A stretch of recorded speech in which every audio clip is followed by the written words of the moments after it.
BTS メンバーとしてはもちろんのこと、現在はファッションアイコンとしても大注目されているテテ。そんなテテが、韓国のファッション雑誌、ウォークコリアにて、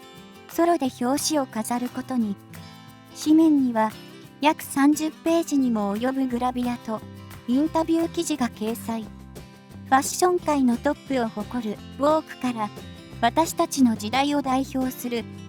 最も輝くアイコンと称され、テテが、ファッション界にとって特別な存在であることが明らかになりました。インタビューでは、自身のファッションのことや、最近の BTS メンバーの話などが語られており、内容をピックアップしてご紹介していますので、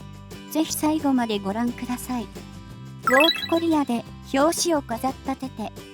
2022年9月8日に、テテがウォークコリアの10月号の表紙を飾ることが発表され、それと同時に、スペシャルコンテンツのスケジュールも公開されました。コンテンツスケジュールは、9月8日、カバー9月13日、V2021、9月16日、V、フィルムティザー9月19日、フルインタビュー&エディトリアル9月22日、V、フィルムのフルと盛りだくさん。表紙を飾るだけで、アイドルのカムバック前のようなコンテンツが配信されるとは、テテがどれだけ世間から期待されているかが伺えましたよね。そして予約開始が9月8日から始まり、なんと日本と韓国のインターネット販売プラットフォームで予約販売数1位を記録。日本でもテテの単独グラビアは注目を集め、日本最大級のインターネットサイト楽天市場でわずか4時間で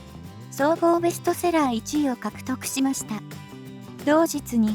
ツイッターでは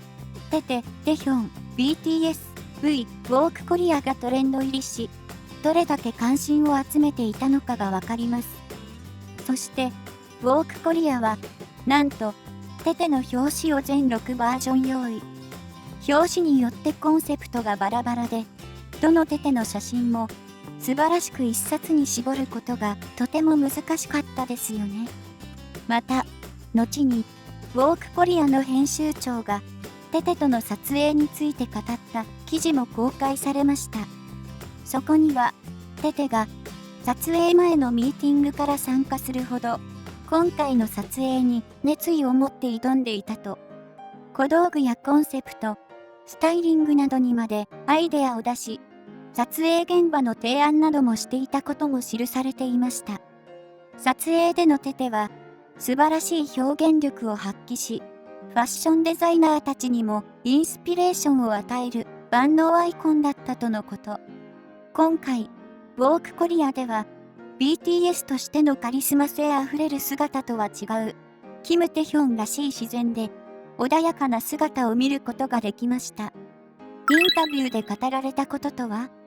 ウォークコリアでは、テテのグラビアの美しさに大きな注目が集まりましたが、インタビューも充実の内容でしたよね。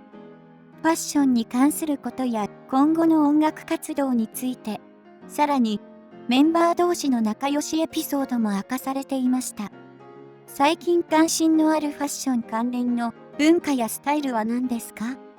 という問いには、昔はブリティッシュスタイルを好んでいました。しかし、最近はカジュアルでリラックスした自分らしいスタイルを見せるようにしています。と、加えて、決してファッションをおろそかにしているというわけではありません。と追記していたテテ。リラックスしたスタイルを好むようになったのは、ファッションに関心がなくなったわけではないと、ファッショニスタらしい回答をしていましたよね。次の、あなたのボーカルをもっと聞きたいです。これから、どんな音楽を聴かせたいですか？という問いには、BTS、V の姿とは違う。また、別の僕のペルソナがデビューするという気持ちで、そのような音楽を用意しています。と、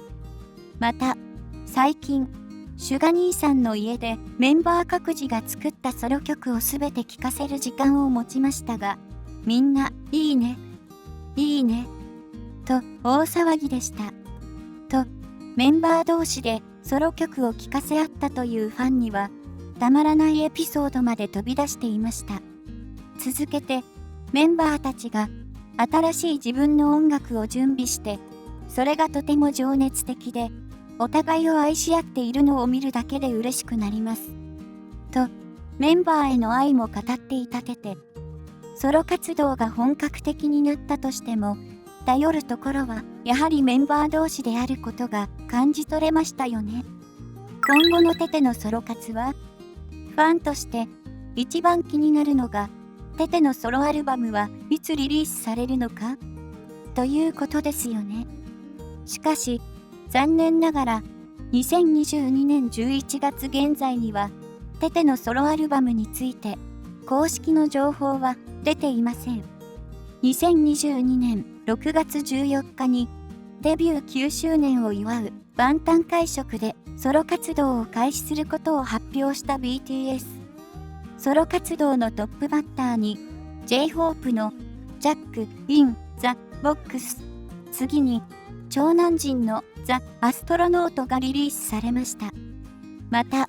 2022年11月1日にリーダー RM のソロアルバムがリリースされる予定だと報道され、シュガ、ジミンテテショングクのソロアルバムは来年2023年にリリースされるのではないかと言われています。2022年10月17日に所属事務所HYBEから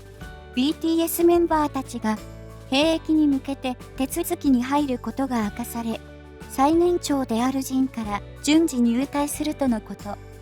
ジンのソロシングルザ・アストロノートはファンへ少しの間さよならを伝えるためにリリースされた曲で、ファンとしては嬉しくもあり、少し切ない心境でした。なので、ソロ曲をリリースするとすぐに兵役へ行ってしまうのではとそわそわしているファンの方も多いと言います。テテの今までのソロ活動は、セリーヌのファッションショーへの参加やウォークコリアの表紙を飾るなど、ファッションアイコンとしての姿から始まり、彼の人脈の広さを感じる活動も目立ちました。2022年7月22日に公開されたインザスープフレンドケーションでは、プライベートでも仲良しのウガウガファミリー、パクソジュン、ビークボーイ、チェウシク、パクヒョンジクとの共演を果たしたテテ。また、2022年9月27日には、親交のある俳優のパクヒョシンさんと、星が輝く夜にでスペシャル DJ に初挑戦。ウォークコリアのインタビューで、ラジオ出演の話もある。挑戦したい。と語っていたこともあり、彼の夢が叶った瞬間でもありました。ラジオのオファーを受けた理由は、数年前に、テテがラジオ DJ をしてくれたら不眠症が治りそうだとの手紙をファンからもらったからだと語っていたテテ。ファンのことを思い出演を決めただなんて、テテは本当に心が温かいですよね。収録現場には多くのファンたちが駆けつけており、その声援に笑顔で応えているテテの姿も印象的でした。久しぶりのファンとの交流がよほど嬉しかったのでしょう。まとめ、いかがでしたでしょうか。今回は、テテのウォークコリアで表紙を飾ったエピソードや、これからのソロ活動についてご紹介しました。ウォークコリアでは、テテの表現力の豊かさが発揮されており、これからのファッションアイコンとしての活動にも期待が高まりましたよね。ソロ曲の情報はまだ届きませんが、テテのことならば、きっと素敵なアルバムを用意してくれているはずです。リリースされる日まで楽しみに待っていましょう。